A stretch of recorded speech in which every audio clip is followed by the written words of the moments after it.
What's up, YouTube? It's Reverend Bob. What am I doing? Well, I was going to go buy a Marshall cabinet, and I looked at the price and I almost fainted.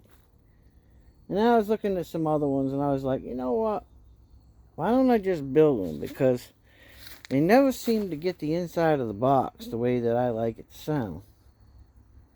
And depending on the speakers that you're running, it really depends on the type of the box that you have.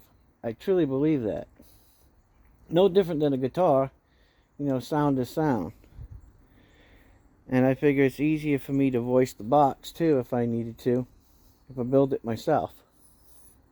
So, I got some Rocket 50s in here.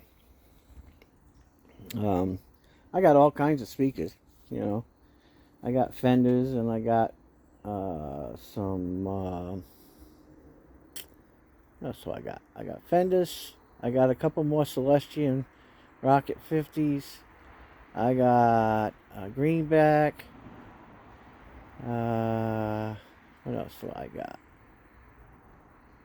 I got a couple Katanas, and I was like, well, I like my Rocket 50s, but sometimes they seem a little thin. I say, well, I got an idea for that to get myself a little more bottom end. So this is my box. It's not quite done yet. I still got some wrinkles to get out of it, and I got a holder cut for my input jack. I wanted to show you guys. Had this stuff laying around, and so I said, well, I'll build my own box. I'll build my own speaker cabinet. I'll show you the back. So in the back, if you look, I got some styrofoam around the outside, and it causes a dampening effect. Now if you notice, I didn't do that in between the speakers in the front. I did it on the back cover, on the sides, and the top. And that way, I can voice it the way I want. I could take some styrofoam out if I want, or put some more in.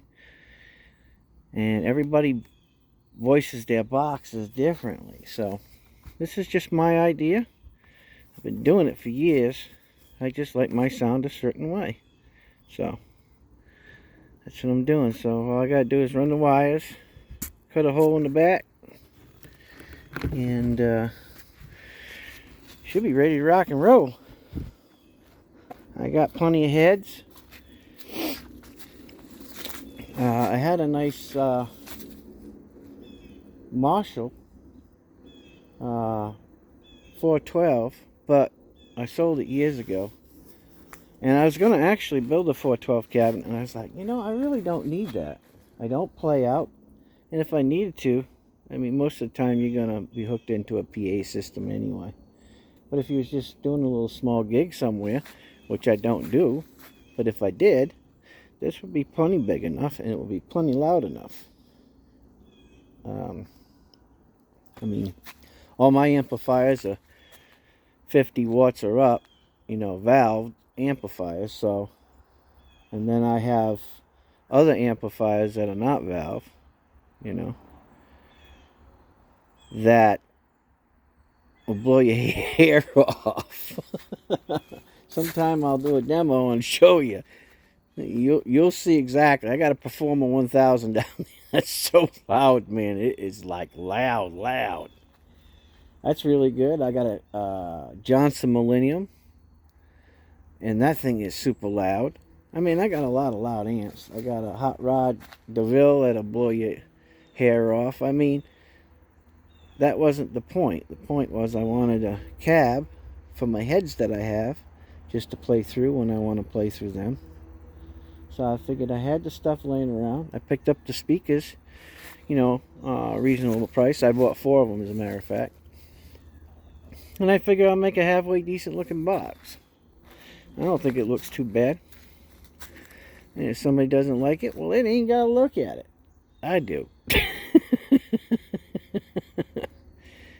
So, sometimes just using what you got laying around.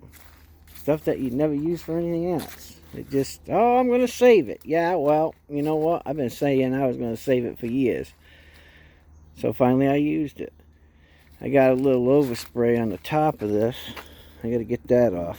That's from that high strength 90 3M glue. Spray adhesive. Man. So I'll have to get something to get that off. Probably some WD-40 ought to get it off. Otherwise, I hope y'all like it. My new cab. I don't think it came out half bad. Tell me what you think.